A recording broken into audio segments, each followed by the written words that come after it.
está nesse contexto, né? Mas a nossa confiança no eterno, porque andamos por fé e não por vista. E no meio desse caos todo nós temos visto Jesus salvar, renovar. A gente teve aí sexta, sábado, domingo, experiências assim, a gente viu Jesus salvar. Não. E tudo aqui, irmãos, Deus continua no controle. Deus precisa de a noite ainda.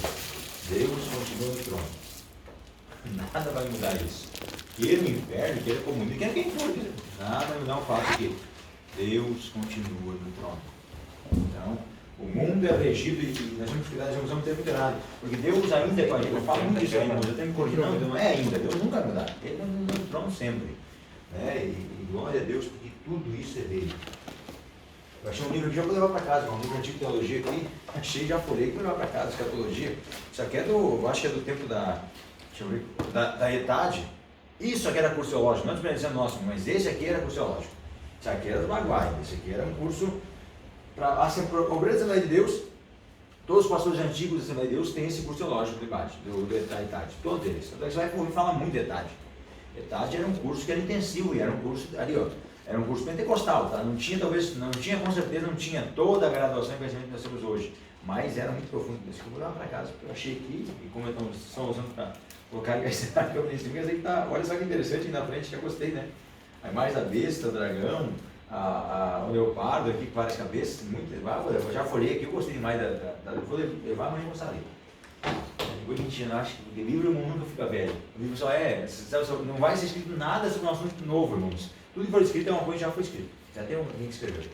Hoje eu quero indicar para vocês, já não trouxe ainda, quero indicar Cristianismo Descomplicado. Tem um agora que é Descomplicando Cristianismo Simplificado. Também do Augusto Nicodemos.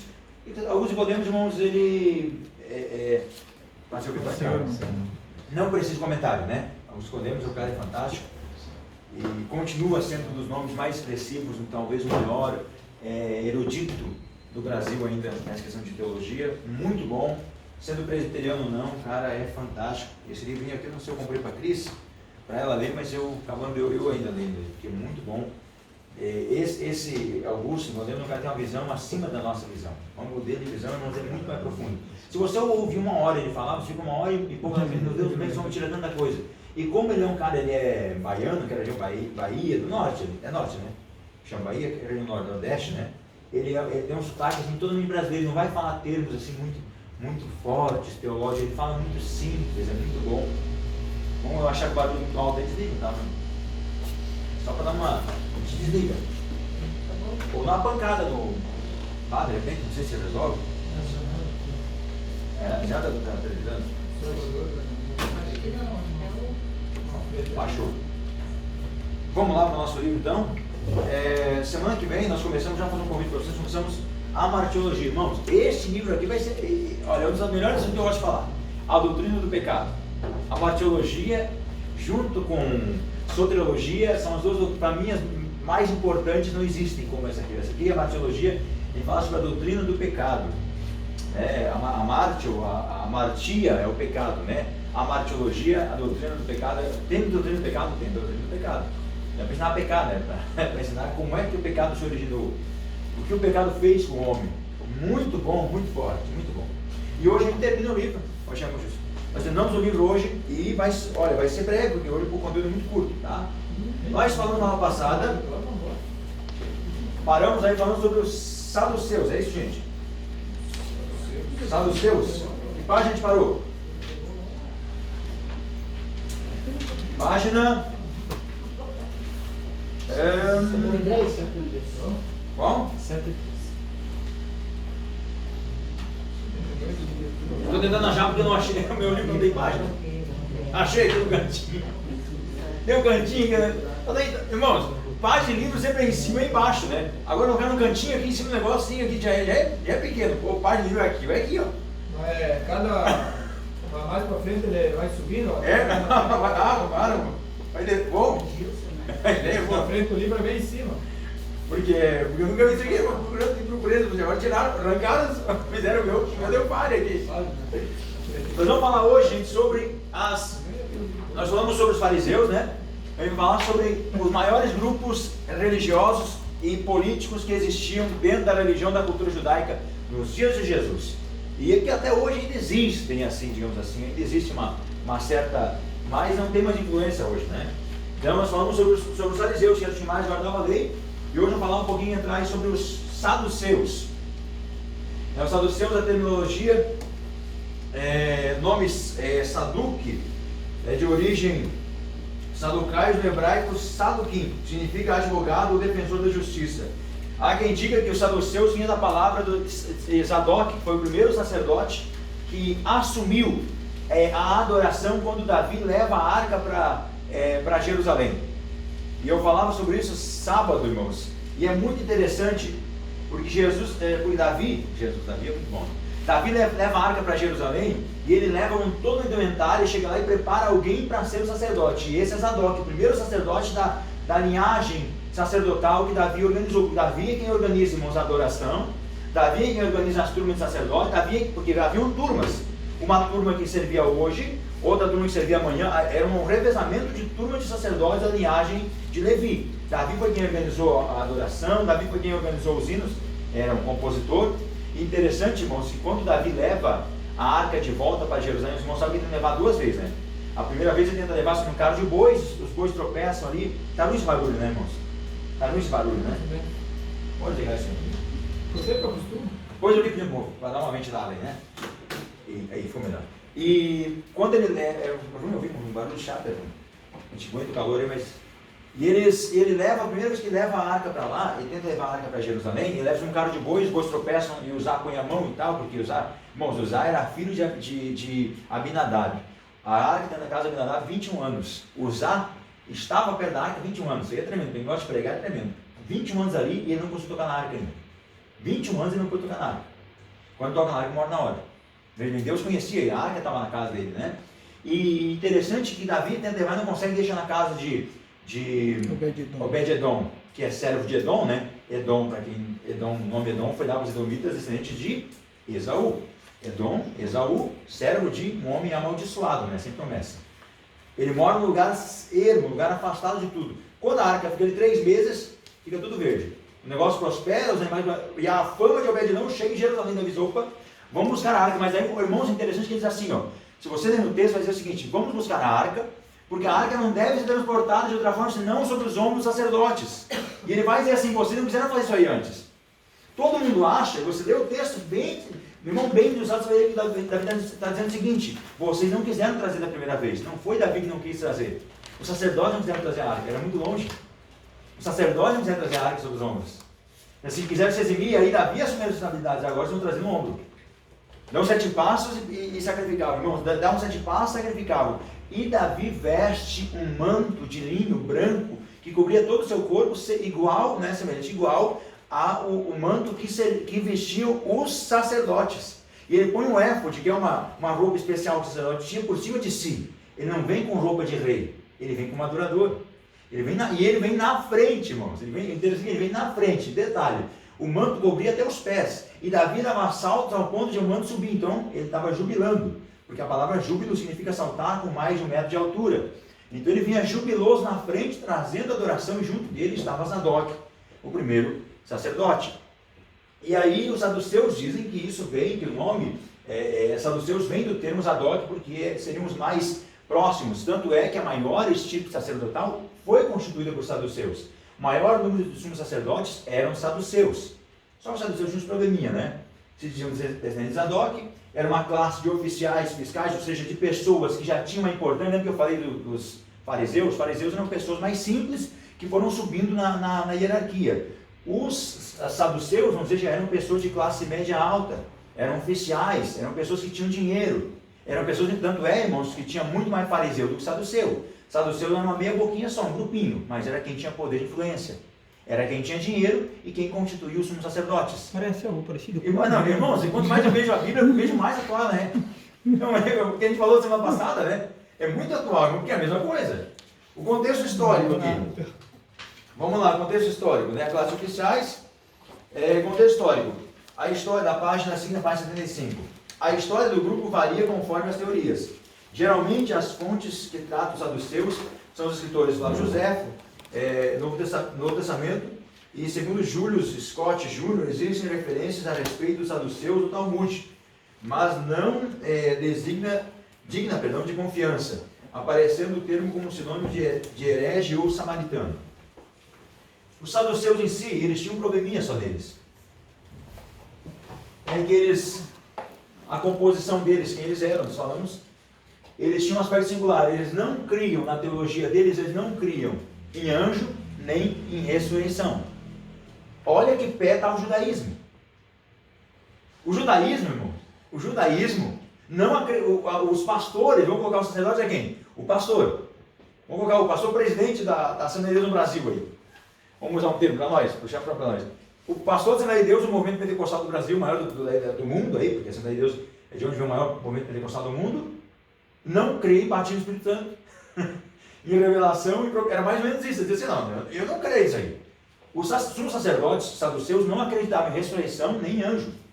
Tanto é que eles chegam e perguntam para Jesus: me diz uma coisa, mestre, se a mulher casou com o primeiro, né, vai dizendo aquela história, aquela pergunta para Jesus, casou com o primeiro e a lei manda casar com se o primeiro não pôde ter filhos, né, dar filho para a mulher, a lei manda que a mulher casasse com o irmão seguinte. No caso, a Fábio casou comigo e eu não pude gerar filhos, eu morri. Automaticamente seria obrigação do meu irmão mais velho, ou mais jovem, dependendo da idade que eu possuísse, tomar ela como esposa e dar um filho para que o meu nome fosse lembrado. O filho seria dele como criação, mas pelo nome seria filho do Ivonei. Porque era direito isso. É interessante a lei judaica, porque para guardar o nome, ou seja, se o irmão mais velho morreu, então o mais jovem, ou o seguinte na escala, deveria assumir a esposa e ter um filho com ela, para que o irmão mais velho fosse lembrado. Tanto é que isso acontece quando Ruth e Orfa estão para se despedir da Noemi junto ao rio, né, que dividia as terras de Israel das terras moabitas, e ela disse: voltem, filhas minhas. E ela diz assim, e as filhas começam a chorar: eu não posso mais dar filho para vocês. E aí que eu desse filho, vocês iam esperar eles ficar grandes para poder ter um filho com eles, para lembrar da memória dos filhos dos maridos delas, né, Malom e Quirion. E aí Orfa desiste, né, não tinha o que Noemi pudesse dar para ela. E a Bíblia diz que Noemi e Ruth se apega a ela, né, e confessa a Deus, né, seu Deus será o meu Deus, seu povo será o meu povo. Mas quando Jesus é questionado, se ela teve essa mulher casou com 7 irmãos. O primeiro morreu, o segundo morreu, o terceiro morreu. Na ressurreição, porque eles não acreditavam na ressurreição, e Jesus está falando sobre a ressurreição. Na ressurreição dos mortos, mestre. Os bichos eram o povo desganhando, né? O povo ruim, né? Chegava a tentar pegar Jesus, tudo não tem jeito, né? Mas se você vê, todas as foram perguntar: Rabi, mestre. E Jesus já chega de cara, né? Jesus João Batista, João Batista é o mais parecido com Jesus, né? Não teve outro nascido de mulher que nem ele, né? João Batista chegou assim: quem são vocês fugir da ira vindoura? Raça de víbora, um machado na raiz das árvores. Jesus chega do mesmo jeito, solta os pés. Né? Ele, mestre, sem hipocrisia. E a Bíblia diz que Jesus conhecia o coração deles, né? Aí a gente chega para Jesus assim, com aquela coisa, com as palavras bonitas, e Jesus olha no nosso coração: eu sei como você está, conheço teu coração, mas você é comigo, né? Para Jesus não vale hipocrisia, né? Não faz de conta, falsa aparência, para Jesus não vale de nada disso. E ele chega e pergunta para ele diz assim: se vocês conhecessem, né, o dom, se vocês conhecessem realmente o que estão falando, na eternidade, nem se casam nem dão-se em casamento, são como os anjos. Ou seja, vocês não acreditam em ressurreição nem anjo. Então, quando Jesus é sarcástico, às vezes, irmão, são como os anjos, vocês não creem. Vocês vão quer pegar em mim uma coisa, eu respondo com outra vocês. São como os anjos. E agora, vou perguntar sobre os anjos, não, vou perguntar de na hora que estavam embora quieto, né? Mas pense bem, eles não acreditavam nisso. Irmãos, a gente vai falar sobre os essênios depois, o povo falava, já existia escatologia, a questão de julgamento final, tudo isso, irmãos, é de origem judaica. Então, tudo isso estava presente deles, e eles não acreditavam nisso. Era um povo ferrenho, primeiro, não se dava com fariseu, nem com herodiano. Herodiano era uma peste para eles. O saduceu, o fariseu e os herodianos eram 3 grupos que nunca se misturaram. Só se misturaram uma vez na história. Nem na guerra dos judeus se misturaram, irmão. Nem na guerra dos judeus. Na guerra dos judeus, quem foi na frente foi os fariseus. O povo foi de arrasto ali, mas ninguém se misturou. Só se misturaram uma vez só. Quando se reuniram para fazer um complô contra a morte de Jesus, para matar Jesus. Uma vez só. Se reuniram para fazer o maior crime, né, de todos. Então, aqui a gente fala sobre os fariseus. E agora nós vamos para o nosso livro, dos saduceus. Pergunta sobre os saduceus, gente? Pergunta? Olha só, ali embaixo, na página 37, ó. De sua singularidade procede a sua teologia, a saber, são defensores ardorosos das Escrituras, ou seja, lembra que eu falei que os fariseus acreditavam na tradição oral? Então eles diziam o seguinte: ouviste o que foi dito? Quando a Bíblia diz ouviste o que foi dito, eles estão citando a lei oral, irmãos. Ouviste o que foi dito? Ou seja, você não aprendeu isso? Mas Jesus vai vir dizer o contrário: está escrito. Os fariseus, ouviste o que foi dito? Está escrito. E os saduceus não aceitavam a lei oral. Porque a lei oral, irmãos, era distorcida de acordo com a vontade dos fariseus. Então os saduceus não concordavam. Os fariseus eram muito categóricos quanto à lei escrita. Só que eles não tinham espiritualidade. Então a lei é como uma pessoa que lê a Bíblia e não entende nada, porque não teve encontro com o autor dela ainda. Então fica com um monte de dúvida. Aceitavam literalmente o Antigo Testamento, rejeitavam todas as tradições orais, conservando as singularidades das Escrituras, não criam na vida após a morte. Olha que gente! Não criam na vida após a morte, negavam a providência divina e aceitavam o rigoroso fervor fatalista, o rigoroso férreo fatalismo. Negam igualmente tanto a recompensa como o castigo depois da morte, ou você morreu, acabou, não tem mais nada. A alma para eles não existe, como a destruição do corpo, tudo está terminado. Não aceitavam a ressurreição, não criam na existência dos anjos, não aceitavam a existência do diabo. O povinho bom, hein? E aí eu vou dizer uma coisa para vocês, irmãos. Nós estamos vivendo hoje um tempo parecido com isso, tá? Com um bando de crente que não pensa na eternidade porque não acredita na eternidade. Eu já ouvi quantas vezes que não. Pastor, para mim eu creio assim, nosso corpo vai tombar a vida até aqui. Ou aquele pessoal diz assim, não, o céu e o inferno são aqui mesmo. Isso é um pensamento, irmãos, é espiritismo isso aí. A questão de o teu karma é aqui, o teu estágio de evolução é aqui da alma, né? Eu ouvi uma frase, dizia para o budismo há o nirvana, para os índios americanos aos seus campos de caça, para os árabes ao seu paraíso sexual, mas para nós, para a igreja, há um céu que nos espera. Então para nós é diferente.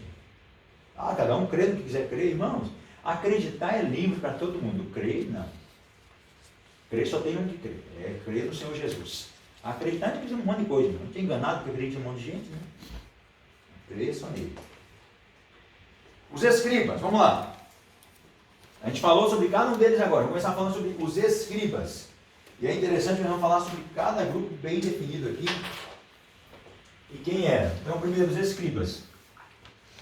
Ele é pior que a canetinha que tinha aqui também, né?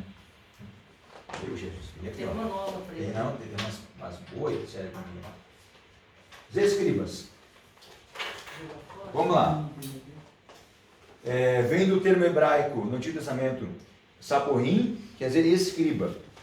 Aí nós temos a ideia de que escriba era relacionado somente à lei. Quem eram os escribas? Eram copistas da lei, eram intérpretes da lei, eram os que mais sabiam da lei na época.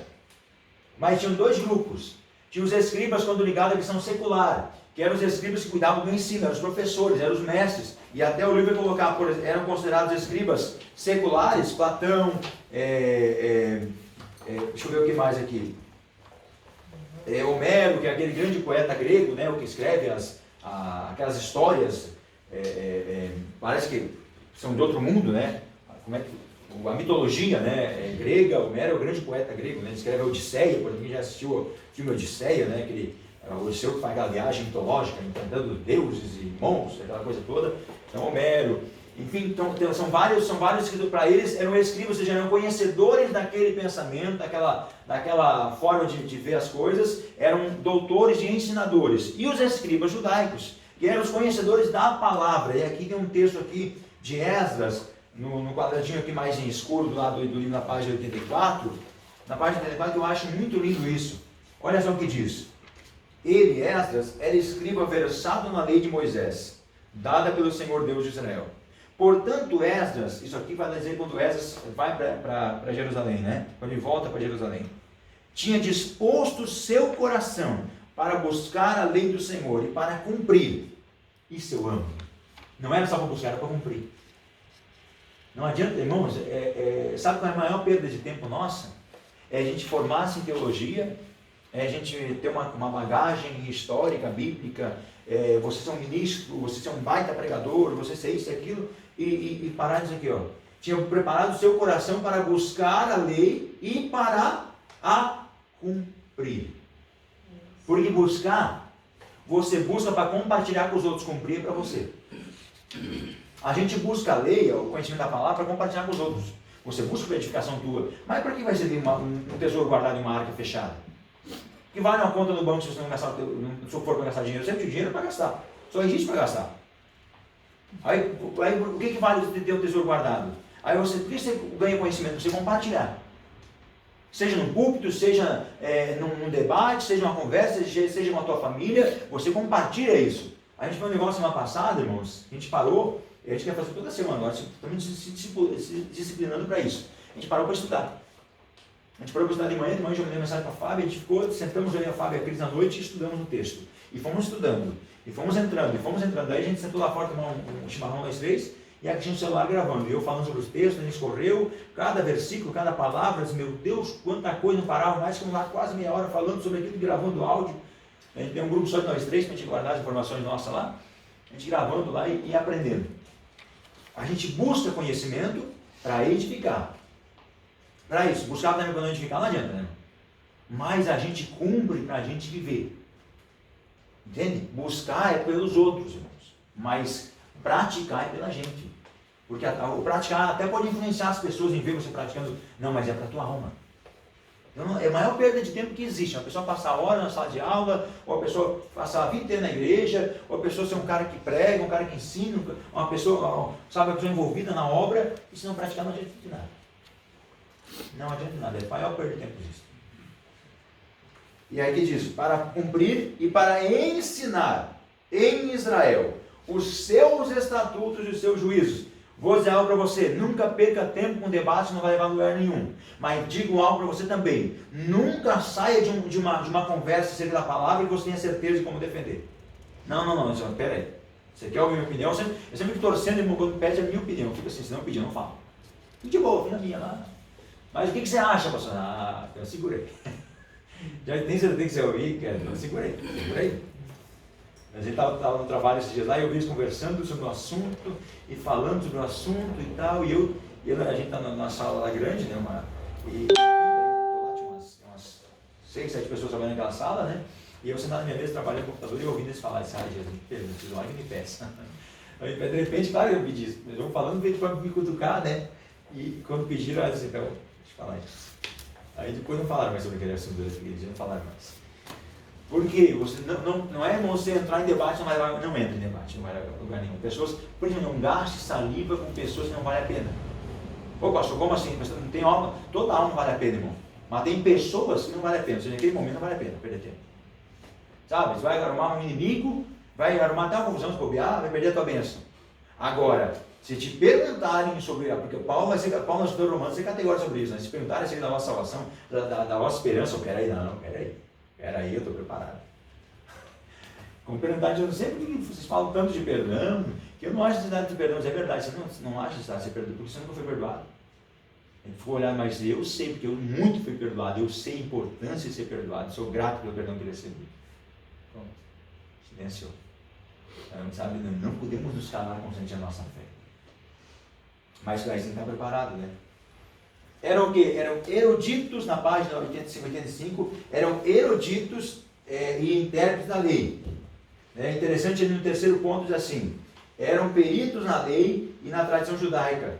Cabia ao escriba não apenas ensinar, o que cabia ao escriba? Não apenas ensinar as tradições dos pais, como também zelar pela pureza da ortodoxia teológica, recebida pela tradição desde o tempo de Moisés.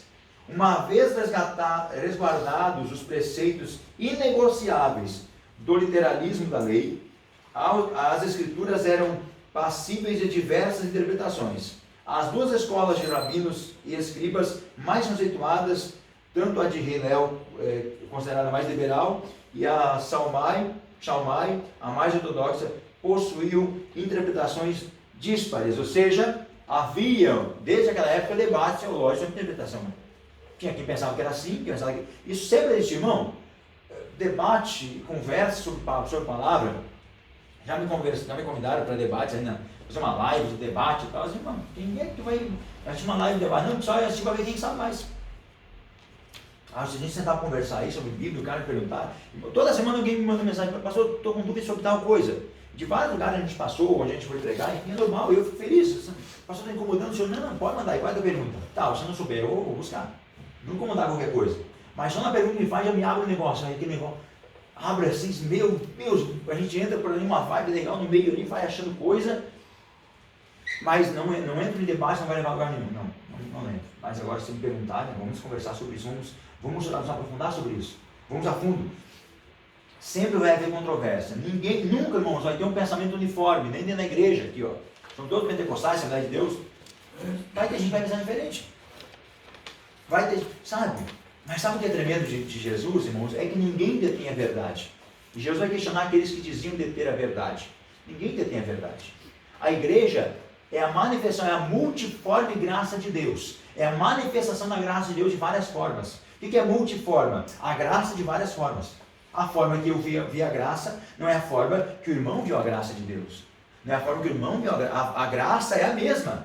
A graça de Deus, irmãos, é a mesma. A pessoa de Cristo é a mesma. A cruz é a mesma. Mas ela foi vista de várias formas diferentes, por várias pessoas diferentes. Como é que Pedro viu essa graça de Deus, irmãos? Quando é que Pedro viu a graça de Deus? Alguém, quando é que Pedro viu a graça de Deus? Se arrisca aí, quando é que Pedro viu a graça de Deus? Quando ele viu a graça de Deus? Quando Jesus ressuscitou e disse: vão e digam aos discípulos e a Pedro, que eu vou adiante deles lá e eles vão me ver. Pedro. Jesus chama Pedro. Jesus reconhece Pedro. Jesus confronta Pedro depois da ressurreição junto ao mar, quando Pedro vem, e Pedro não questiona se era ele, e João diz: é o Senhor. E Pedro se sente com a toalha, a Bíblia diz que ele estava despido, talvez se ele estivesse pelado, tudo sem nada mesmo, mas será que ele estava nu? E a Bíblia não vai mentir, não sei qual é a interpretação original do nu para o judeu, para a nossa, mas será que ele se enrolou uma toalha porque ele não estava bem vestido. E ele sai, e Jesus questiona 3: tu me amas? Pedro, primeira vez, tu me agapo? Tu me amas ao ponto de dar a vida por mim? E ele diz: sim, Senhor, eu te pileo, eu te amo como amigo, mas não estou pronto para morrer por ti. E ele questiona de novo: Pedro, tu me agapo? Tu me ama ao ponto de dar a vida por mim? Eu te respondo: sim, Senhor, eu te pileo, eu te amo, sabes que eu te amo como meu amigo, mas eu não estou pronto a morrer por ti. A terceira vez ele se pergunta: Pedro, tu me pileo? Tu me ama pelo menos não como meu amigo? E a Bíblia diz que Pedro começou a se dizer: sim, Senhor, eu te amo, tu sabe todas as coisas. Porque aí Pedro é confrontado com a fogueira. Isso é interessante, né? Pedro é confrontado com a fogueira, porque ele volta no dia em que ele está junto à fogueira, onde Jesus está sendo lá dentro julgado, estava lá de fora dentro da fogueira, e ele chega e pergunta 3 vezes também: não é tu que estava com o Nazareno? Ele diz: não conheço. Segunda vez em outra: tu estava no Nazareno, tua fala te condena. Não. Terceira vez, vem a criada e tu estava lá junto com ele. Naquela hora, a terceira vez ele diz: não, o galo canta, e Pedro olha para Jesus e vê a face de Jesus, e Pedro foge.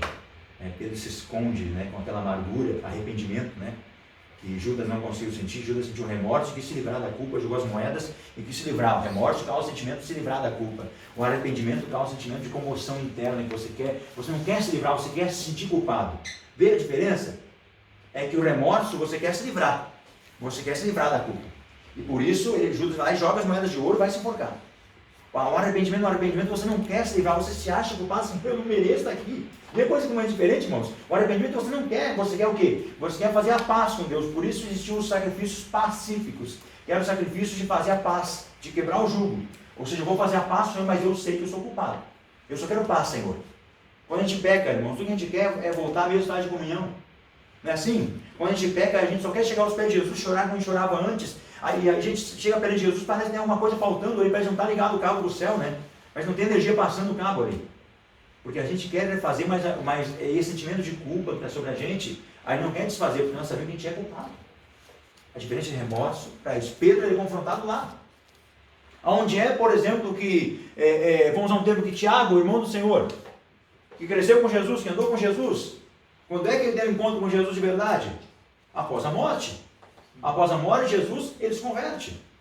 Paulo, conhecedor da lei, a caminho de Damasco. A graça, percebam, irmãos, a graça, ela tem várias formas de manifestar. E isso sempre foi um debate teológico. Por isso que a forma que a gente vê a salvação, irmãos, eu vou falar bem claro e categórico, você não diz, não, o pastor falou isso. Ouça o que eu vou dizer. A graça, irmão, não pode ser deturpada. Não. Não existe uma forma de você ver a graça de Deus a se manifestar para você através de uma heresia, através do pecado. Não existe isso. A graça de Deus é pura, é santa. Mas a forma que você foi revelada para você, não quer dizer que todo mundo tem que ver da forma que você vê. Sabe, eu gostei de uma frase um dia na escola bíblica que eu assisti do pastor Silas, da igreja do pastor Silas, que é a igreja, fugiu o nome da igreja, mas é Assembleia de Deus alguma coisa, né? Vitória em Cristo. Vitória em Cristo. Da DEVEC, lá tinha a escola da DEVEC todo ano, né? O cara só levava irmão, só os caras dos ensinadores. E ele levou o cara que eu gosto muito, inclusive, tem a igreja de Santa Catarina, ele é catarinense, né? Está anos, na vida toda de Santa Catarina. Fugiu o nome dele, aquele barbudo, fugiu o nome dele. Usa óculos, barba, bem grandão, assim, prega muito, cara, fugiu o nome dele agora. Pastor Subirá, Luciano Subirá, os maiores pregadores que existem. Cara, se você nunca ouviu ele, irmãos, olha tudo de Luciano Subirá, você vai ouvir uma vez só, você vai querer ouvir todo dia. O cara é fantástico o conhecimento é fantástico. E ele diz assim, eu não sei quem é que escolheu pessoas para serem o metro, o padrão do céu, para dizer assim, ó, esse aqui pode, esse não pode. Não precisa, irmãos, está aqui já. Está tudo aqui. Mas a graça de Deus se manifesta de várias formas, a multiforme graça de Deus. A graça de Deus de muitas formas.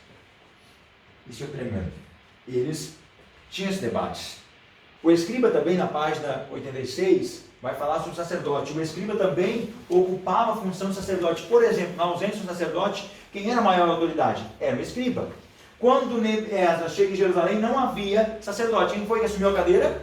Esdras, não tinha outro. Não tem tudo mesmo. Era de caolho, era de cego, caolho é rei, né? O cara era mais... Fosse meia boca, já estava. Eu lembro na igreja, mano, não sou dessa época, né? Mas a gente tinha uma congregação, não tinha ninguém para a gente colocar para ajudar a gente. Quem era mais ou menos já era obreiro. Não tinha ninguém, né? Eu sempre assumi trabalho do nada, irmão. Eu começava o trabalho do nada, missionário, né? Igreja do nada, não tinha ninguém. O primeiro que se convertia colocar de obreiro. Dizia, sabia ler, já era obreiro. Já levava obreiro, já. Eu ficava uns 10 anos no auxiliar, mas levava auxiliar para ajudar, porque não tinha. E irmãos, era formado, né? Que a maior ausência nossa é de formação de pessoas. Nós precisamos formar pessoas.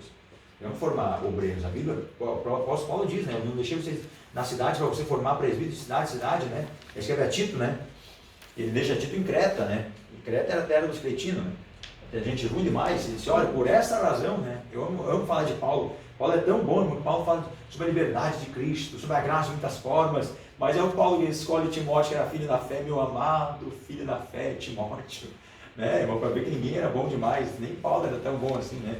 Meu amado filho da fé, deixou lá em Éfeso, a igreja que ele tinha pastoreado, a igreja que João tinha pastoreado, só os crânios, igreja boa, cidade rica, era o cotovelo da Ásia Menor, deixei ele lá, a igreja posta. Aí o Tito, que era ruim, o Tito era briguento, era bravo, o Tito era teimoso, né?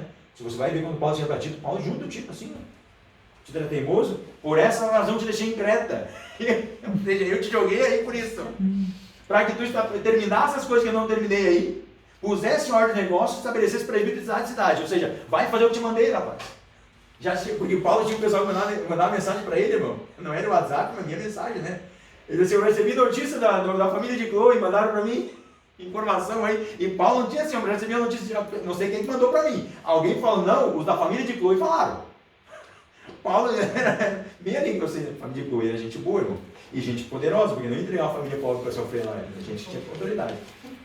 Eu recebi notícia da família de Chloe, tem um cara aí que anda fazendo a igreja assim, assim, assim.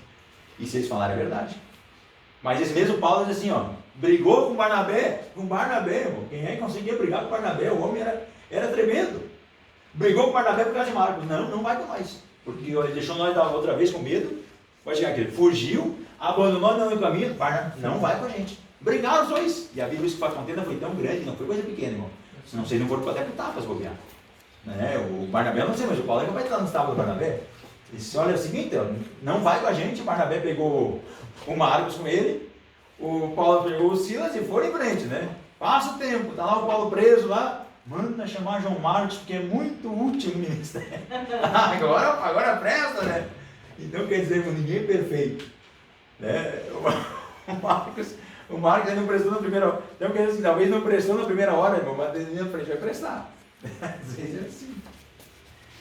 Amém, gente? Comentário, dúvida, vamos falando aí. Não fique só em orelha. Isso mostra que também é arrependimento em Paulo. E tudo. Exatamente. Uma das coisas que eu mais gosto nisso, irmão, de Paulo, é que Paulo tem falhas.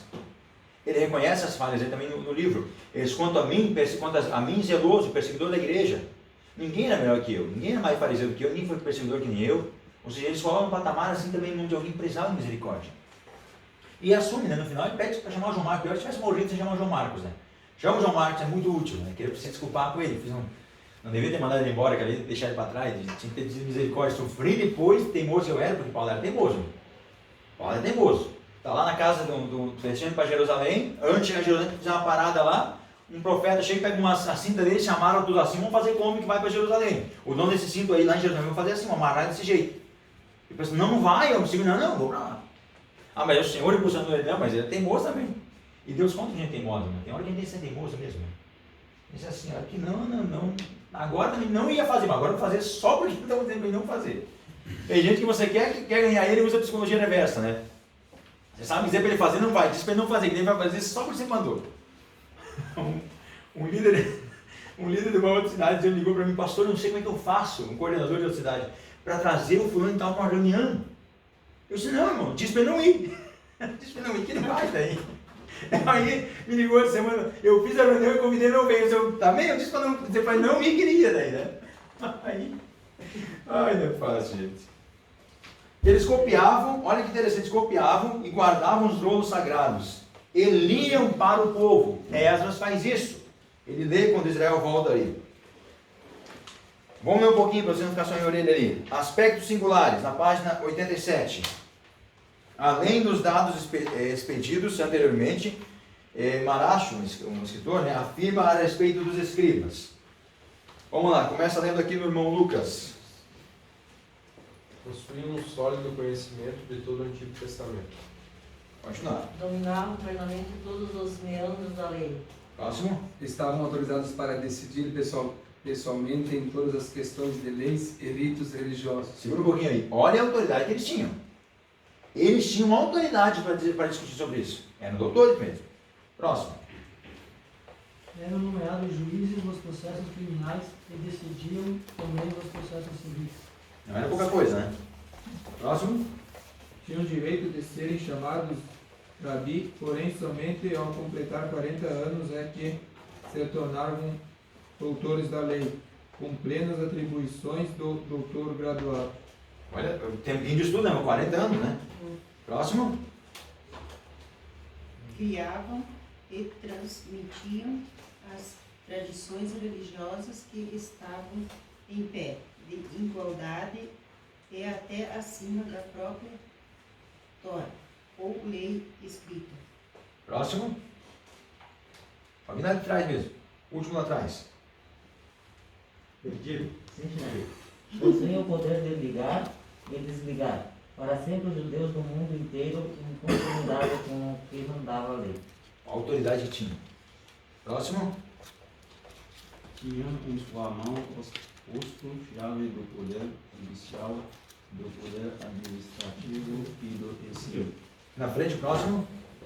Dirigiam e controlavam a Escola Superior de Jerusalém, que pode ser considerada a universidade, onde se formavam os doutores da lei.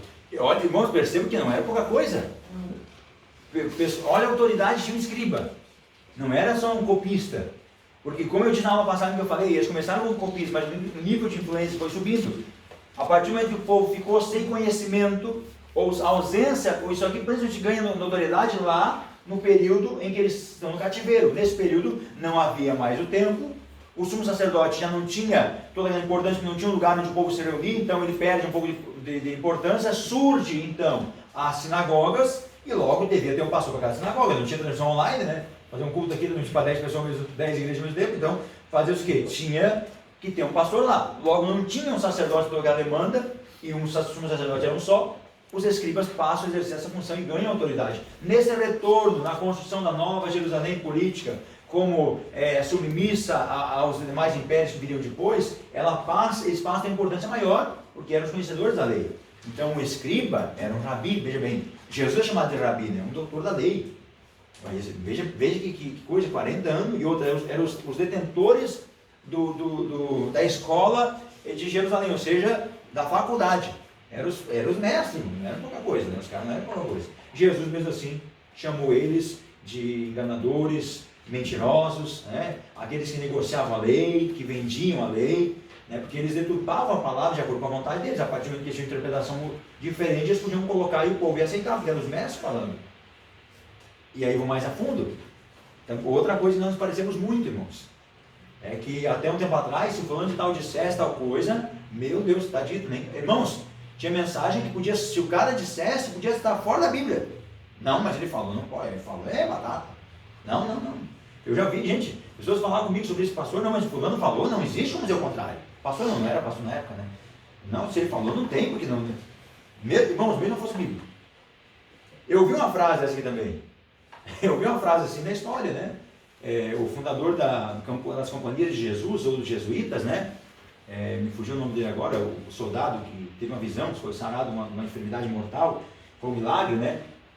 Que lembrar o nome dele, o fundador da Companhia de Jesus, do processo Jesuítas, que foram os grandes perseguidores. Quando fala jesuítas, parece, a gente lembra dos padres jesuítas, né, irmãos?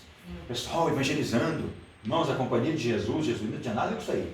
Os jesuítas era o pessoal que perseguia e matava os hereges, os cristãos, os protestantes. A Companhia de Jesus era responsável na matança dos cristãos na Europa e no Brasil. No Brasil foram mortas mais de 500 pessoas só quando demarcaram ali em Pernambuco, naquela região ali, quando demarcaram, hoje já mataram mais de 500 brasileiros ali. Irmãos, a Companhia de Jesus, eu queria lembrar o nome dele, irmãos, se vocês me ajudar a me lembrar, é um nome muito conhecido. O fundador da Companhia de Jesus, ele dizia o seguinte, que se a Igreja Romana, ou se o Papa dissesse que o preto era branco, ele aceitava que era branco e pronto. Porque a palavra dele valia muito mais do que qualquer outra coisa, seja a Escritura. Estou tentando lembrar o nome dele, mas não me lembro, mas não muito conhecido, o fundador. Se alguém tivesse aí na internet, depois ia buscar, o fundador dos Jesuítas, é um soldado que se converteu. E ele então, veja bem, ele já dizia isso aqui, né? Então não estou muito longe. Até um tempo atrás, por que eu digo assim, até um tempo atrás? Porque de um tempo para cá, nós cristãos, o mundo em si, mas nós cristãos não ficamos atrás. Nós passamos a conhecer, a crescer e a conhecer um pouco da palavra, e nós paramos a entender que agora a gente administra muita coisa, a gente vê, a gente espera, pelo menos não sei se é com você, mas eu sou muito disso aqui, mas espera aí. Eu não estou no culto para julgar nenhuma mensagem, irmãos. Eu vou lá e eu adoro e glorifico e tal, mas eu não vou na heresia, não. Heresia, isso não é de Deus, não. Então, me acaba o culto. Está no culto de irmão pentecostal, lá em Pomerode, meu Deus, a glória descendo, de repente o cara diz, agora eu vou vir para frente, você a gente vai pular aqui na frente. Então, assim, vamos pular, Jesus, mas o povo está pulando no espírito, né? Agora pular na cabeça do diabo. E o pessoal, e eu me acabei, irmão. Eu fiquei assim, parecia pisar na cabeça do diabo, o culto estava tão bom. Termina essa mensagem desse jeito, vai lá besteira no final do culto, acabou. Acabou o culto. Eu fui ruim, irmão. Bem que não era de dentro da igreja, né? eu era obreiro na congregação, o pastor não ia estar no culto, pediu para entrar na sede aquele dia, eu fui lá assim, Jesus amado. E os crentes vão pisar.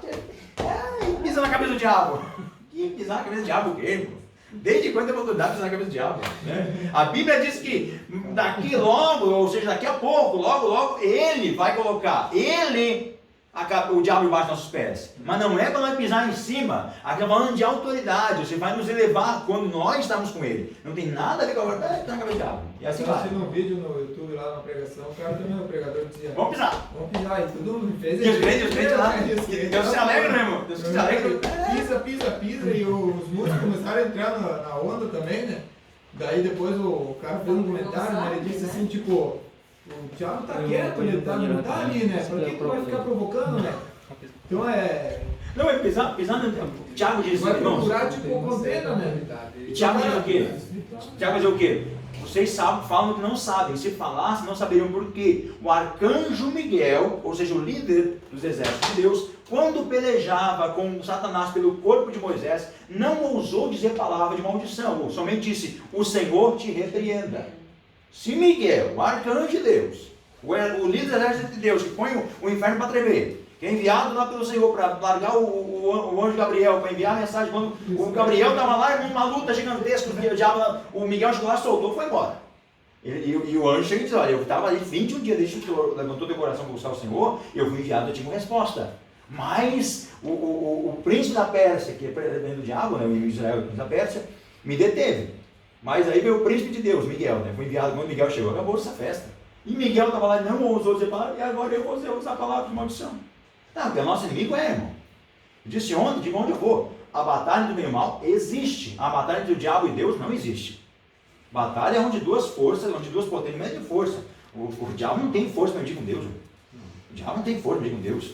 O diabo mede força com a gente. Nós somos incrédulos, né? Porque nem com a gente não tem. Mas agora vamos pisar na cabeça do diabo e vamos fazer. E essa das menores. O que eu já vi é essa das menores. Eu vi um pastor pregando lá em São Paulo com uma cobra na mão, né? Uma cobra lá, a cobra picou e morreu. Picou e morreu, né? Ai, Jesus da minha vida. Por isso, irmãos, está aqui, ó. Está aqui. É 1383 capítulos. 3.000 e não sei quantos versículos. São não sei quantas mil palavras. Irmão, está aqui. Não precisa mais nada. Jesus diz assim, está escrito. Senta aí. É uma parábola. E o pastor e o semeador saiu a semear. E tal. Parece uma parábola. Meu Deus, Jesus, a mensagem de Jesus era ruim. Quantos mil homens se converteram hoje? E está lá Pedro, cheio do Espírito Santo, sem dicção nenhuma, né? Palavra, um homem bruto de palavras. Olha o seguinte, isso que vocês estão vendo isso, hoje, foi falado pelo profeta Joel. É aquilo lá mesmo, né? E o que aconteceu? 3 mil homens. Nunca mais vi 3 mil homens se converterem em culto. Mas aquele dia foi. 3 mil homens se converteram ali, aquela coisa errada toda, sabe? O que ele falou? Bíblia. Está lá Tiago, está lá Filipe está lá em Samaria, terra de gente ruim, gente samaritana, nem Jesus queria por perto. Está lá Filipe lá, e Filipe pregava a Cristo. E as multidões unanimemente ouviam o que Filipe pregava. E quando ele pregava, os milagres aconteciam. E até o bruxo da cidade se converteu. Nós estamos hoje com um monte de heresia, mas o pessoal não eu fico louco isso aqui. Não perde, não vou dizer investir tempo, porque o cara assim perde tempo lendo a Bíblia. Não perde 5 minutos do dia lendo a Bíblia. Mas fico 200 horas, irmãos. Eu sou a pessoa que estou sempre conectado na internet. Você vai ver, eu estou sempre conectado na internet. Irmãos, sempre. Olha aqui o celular tocando agora. Sempre. Irmãos, se eu não tirar tempo para estudar isso aqui todo dia, é um vazio na minha alma. Todo dia, tem que tirar tempo isso aqui todo dia. A primeira coisa que eu faço de manhã, que eu ouço a Bíblia. Dá para ouvir 3 capítulos de casa tendo trabalho. 3 capítulos é certinho. E se eu não ouvir 3 capítulos, eu vou mais devagarinho, porque eu tenho que ouvir 3 capítulos. Vou chegar na empresa lá e não ouço direito, porque tem cumprimento, toda bagunça dentro. 3 capítulos. A pessoa não fica tempo para ouvir, para ler nada. Aí vamos falar heresia, mas fica em casa, vamos carpir um lote. É uma coisa aqui com a palavra, um pecado com a palavra. Achou, Lucas, o fundador ali? O que estava procurando ali? Inácio de Loyola. Inácio de Loyola. Já ouviu falar esse nome, irmão? Já. Inácio de Loyola é o pai das companhias de Jesus. Um homem muito santo ele. Se o Papa fizesse que era preto, era branco, ele acreditava. Vamos lá, depois desse desabafo, foi em frente. Eu fico louco com isso, eu fico louco, me dando nervo. Vamos lá, a gente vai terminar hoje, a gente vai terminar tranquilo hoje. Os essênios, a gente passa aí, quem eram os essênios? Os essênios, irmãos, eram o povo mais santo que tinha. Era um povo tão santo que eles eram um grupo, uma seita, que eles se afastavam de todo mundo. Já ouviram falar aqui sobre isso, né? Quem lembra já ouviu falar aqueles Amish, aqueles grupos lá nos Estados Unidos que ainda vivem separados? Alguém já assistiu aquele filme, eu sempre falo de filme, bastante filme, né? Acho que eu assisti todos os filmes do mundo, mas eu pego só ideias dos filmes. Não é a tribo, me fugiu o nome agora do filme, Jesus, que eles vivem separados de tudo lá e não se comunicam com as pessoas. Né? Acho que eu já vi na televisão, tipo nômade, assim. Eles ficam... tipo assim, a característica deles é a física, as mulheres usam aquele vestidão, é do tempo dos puritanos, aquele chapéu grandão, barba, eles vivem na agricultura, não tem... É a vila? A vila fala uma coisa assim, mas nos Estados Unidos tem muitas comunidades assim ainda, tá? Só que os Amish já são comunidades mais próximas, tem internet, lá tem um ancião que governa sobre a vila deles, são todos protestantes, né? Todos são evangélicos, não pode ter contato com as pessoas, só tem contato uma vez quando vão fazer as vendas deles, e uma vez na juventude, no espaço da juventude para a maioridade, tem um dia para eles escolher, é o dia que eles vão para bagunça. Vão para bagunça, lá a partir das festas, depois eles escolhem se querem continuar naquela vida mudando, querem voltar para... Só que se eles escolherem sair, eles não são mais aceitos de volta. Eles não são mais aceitos de volta. Eles são rejeitados. As pessoas, tipo assim, um cara que é um desse puritano, tipo assim, dos dias de hoje. E ele saiu. E eu saí e fui ver o mundão. Fui no secular, fui trabalhar, não que o cara vai virar a casaca, mas o cara não quer me ver daquele jeito. Ele passa ao lado dele, a mãe dele não pode cumprimentar ele. Não tem mais contato. Ele deixou de existir. Eles são extremamente conservadores. Os essênios é mais ou menos isso. Os essênios, irmãos, eles tão bons que eles não se misturavam com a sociedade. Só que é um grupo que não crescia, porque eles proibiam o casamento, o celibato, então não podia casar. Eles iam separados, tudo usavam roupa branca, só roupa branca.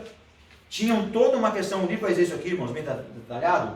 Eles tinham uma questão para comer, a forma de comer, tipo, eles não comiam sem lavar as mãos, eles não comiam sem a comida tinha que ser preparada por certas pessoas só do grupo, numa hora certa e de uma forma certa. Se era para cortar a carne assim, não comiam carne, claro, mas vamos dizer, se for comer a carne assim e cortar assim, já não comiam.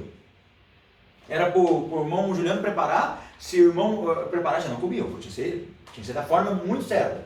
Eles preferiam morrer a comer uma comida preparada por um ímpio, ou um outro judeu, porque para eles, os judeus fora dos essênios, ninguém vai prestar.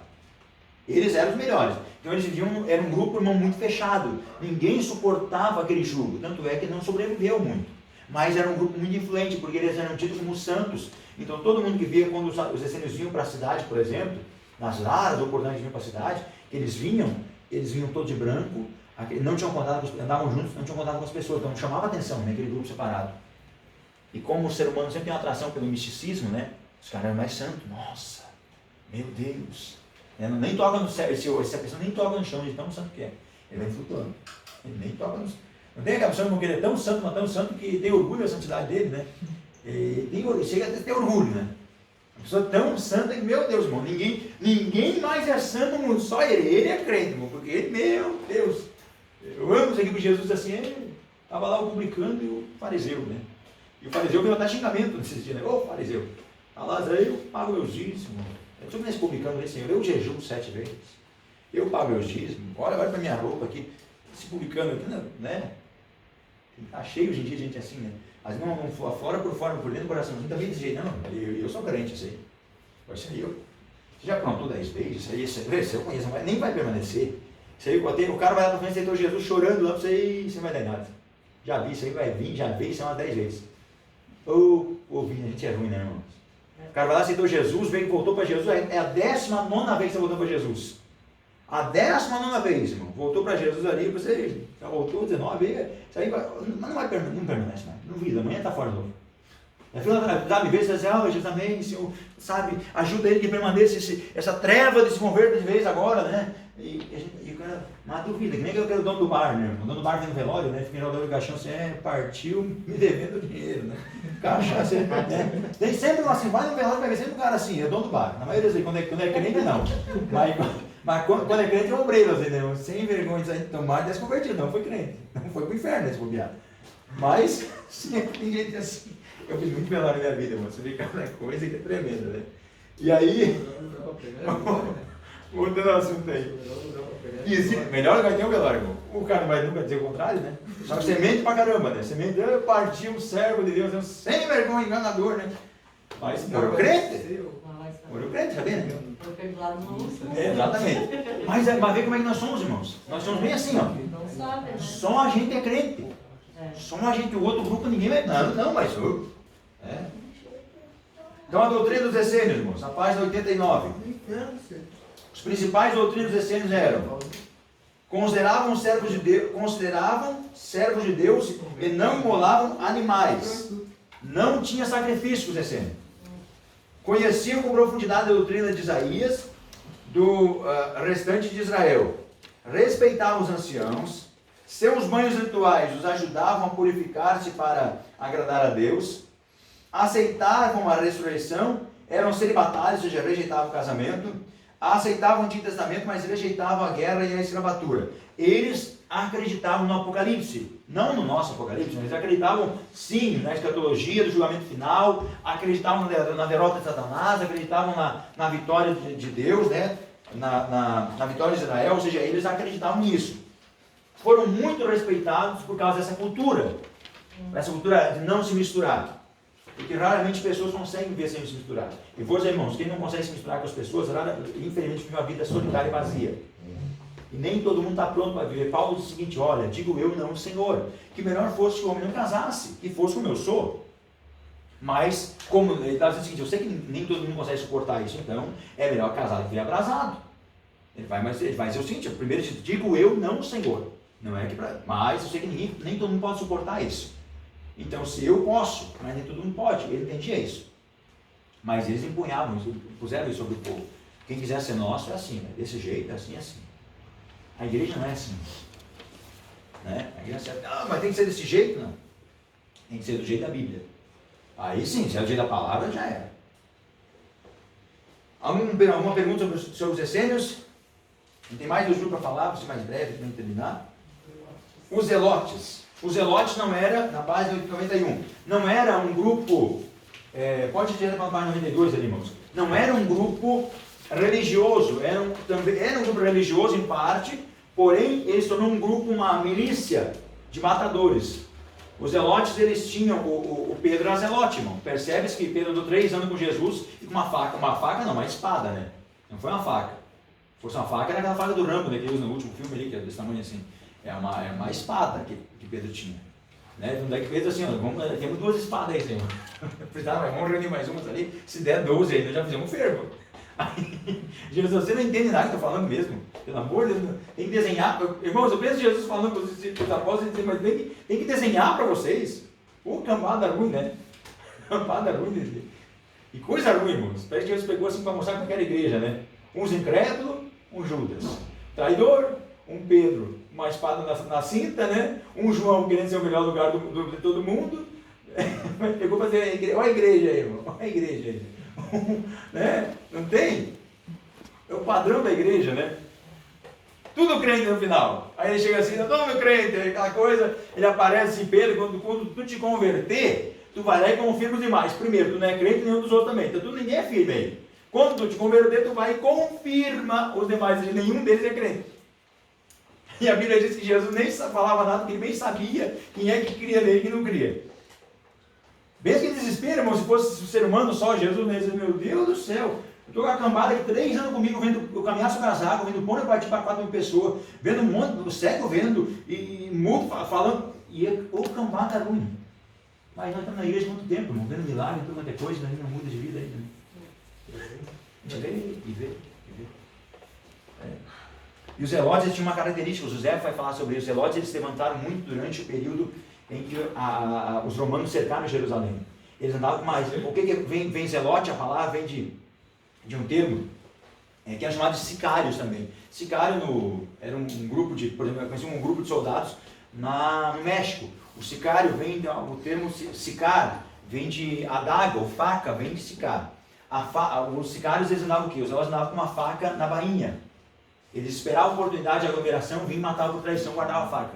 Joséfo conta que não viam quem eram. Eram como vultos no meio da multidão. Esperavam as grandes aglomerações para matar os líderes, para matar juízes, para matar romanos, soldados. Quem eles podiam matar, eles vinham em grandes grupos, se infiltrar no meio da multidão. As festas acontecendo, e de repente passavam a faca. Matavam, já tiravam no chão, ninguém sabia quem era, porque eles guardavam a lâmina com facilidade. Eles vinham, matavam e guardavam.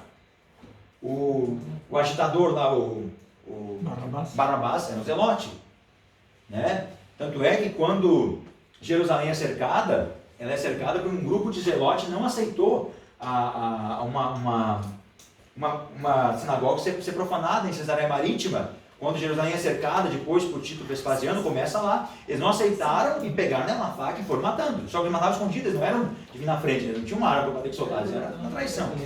Passamos por ele, uma facada e guardava. Né? Quando dá um soco, já volta. Né?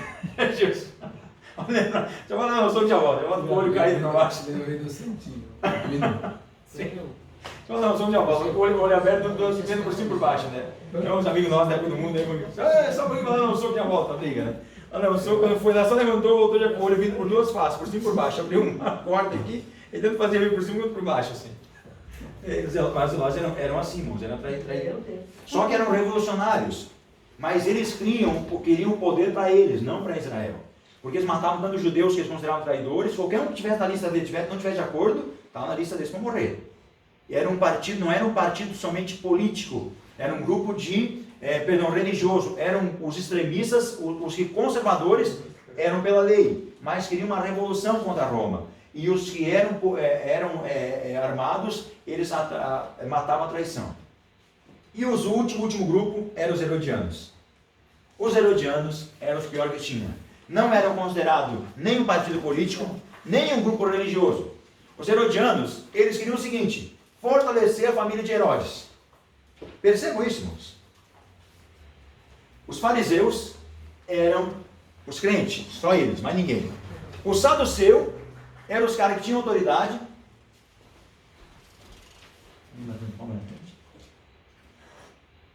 Está fazendo a casa. Está fazendo a casa. Vamos tirar uma olhadinha só para alguém aqui, né? Os fariseus eram os caras que só eles eram crentes. Os saduceus não criam em nada. Os saduceus, né? Os essênios, né? Não podiam ter contato com ninguém, não são animais que têm contato com os outros, né? Os zelotes eram bandidos. E os herodianos, eles queriam que a família de Herodes continuasse governando, porque isso favorecia eles. Então eles queriam independência para Jerusalém, mas não independência do governo romano. Eles queriam que Roma mandasse ali, porque enquanto Roma mandasse, a família de Herodes estivesse do governo, eles seriam favorecidos. Era um grupo que só pensava enquanto umbigo, irmãos. É o grupo que só pensa em si na igreja, por exemplo, só pensa na obra, fizer bem para eles, tá bom. Mas não é para não, irmãos, é um corpo de Cristo, e dói a ponta do dedo, só não, o importante é a gente. O importante é a gente, porque veja bem, é aquele pessoal, irmão, que o pessoal se matando aí, né? Passando fome, e o pessoal, vamos orar pelo pessoal, né? E coisa, mas bolso que é bom abrir nada, né? Essa pouca vergonha, né, irmãos? O pessoal passando fome no Brasil, e de outra coisa, e os caras comprando um apartamento de 1 milhão e tal e coisa, né? Essa vergonheira que a gente está vendo pelas redes sociais aí, né, acontecendo. Mas, só comigo, né? Quando ele vier,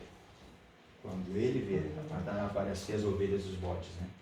Bom, quando ele vier, a coisa vai ficar preta. Naquele dia eu quero dar lá das ovelhas. De todo jeito possível eu quero dar lá das ovelhas, pelo amor de Deus. Então, esses herodianos eram um grupo político, entende, irmãos? Olha só, um grupo extremamente religioso, um grupo que era líder, não cria nada, o outro grupo só eles eram crentes, mas ninguém, porque eles eram santos demais, o outro grupo queria na base da pancada, e o outro grupo ali só pensava em política. Tem gente na igreja que só pensa em política. Tem gente na igreja que entra, não, tipo, comigo não der na oração, mas na base da pancada, né? Tem gente que é só eles são crentes, mas ninguém. Tem outro grupo que não está na igreja, mas não crê mais em nada, são um baita de gente que não se converteu ainda, né, para não dizer outra coisa. E tem outro grupo lá que eles são os caras. Nós sabemos que, afinal de contas, né, nós somos um curso formado e tal, nós somos, afinal de contas, eu sou professor de teologia. Bom, o que difere isso aqui, olhando bem único, o que difere esse tempo da igreja? Nada. Toda vez que eu falo sobre isso, irmãos, eu digo nada, não difere nada. Já preguei sobre isso aqui, sobre esses 4 grupos, 7 grupos aqui, algumas vezes já. O que difere nada. O pior que não é nada. Pior que não é nada. Pior que eu olho para esses grupos aqui e eu me vejo em cada um deles. Eu me vejo às vezes exatamente assim, não, peraí. É aquele negócio, o João Bonito estava pregando um dia, e ele pregou, naquele dia Deus quebrou tudo, quando ele desceu do púlpito, o cara veio abraçou e disse: meu Deus, pastor, como Deus te usou hoje. Você não precisa dizer para mim, o diabo já disse lá em cima, já no meu ouvido, né? Não precisa dizer para mim, o diabo já disse antes. Então, a gente se vê em cada um desses grupos aí. Às vezes a gente acha que só a gente é crente, às vezes a gente acha que nem pode andar com os caras todo mundo, porque eu não posso andar com todo mundo, porque, né, aquele pessoal, meu Deus, se me verem, esse dia alguém está meio assim, ó, não trabalho, isso meio assim. Eu disse, a gente vai fomentando, irmão, que não pode perder a oportunidade de falar de Jesus, não podemos perder a oportunidade, pode ser a única oportunidade da vida. E aí eu falando para alguém de Jesus, e as pessoas dizem assim para mim, e outras, eu quero manter contato com você lá fora da empresa, não é só um ambiente de trabalho, eu quero manter contato com você. Né? Sabe, se aproxima da gente, nós moramos em tal lugar, a nossa igreja é ali, e tal. Você vai ter, bem assim, você vai querer ter amizade comigo? Mas claro, por que não? Mas a pessoa pela escolha da questão sexual dela, de ela optar por uma outra linha, que eu disse, a tua escolha jamais, em hipótese alguma, eu vou concordar com ela. Nunca, nunca. Mas estou falando com você, com a pessoa, a alma. Não estou falando discutindo escolha sexual. Escolha sexual nunca vou concordar, nunca, porque a Bíblia condena. Meu Jesus é contra. Eu nunca serei favorável porque meu Jesus é contra. Mas a alma está ali. Assim, a alma, o amor vence isso aqui. Ou quando você demonstra amor, você ganha o respeito das pessoas. Não é impondo o respeito, você ganha o respeito das pessoas com amor. Sabe? E aí eu vejo isso aqui, irmão, uma visão que as pessoas têm é disso. A igreja jamais vai aceitar esse tipo de coisa. Não, nós aceitamos comportamento. Você é muito bem-vinda. O teu comportamento jamais. Pode, uns caras no curso pode ouvir falar contra, porque não é deixar de pregar, você está ali.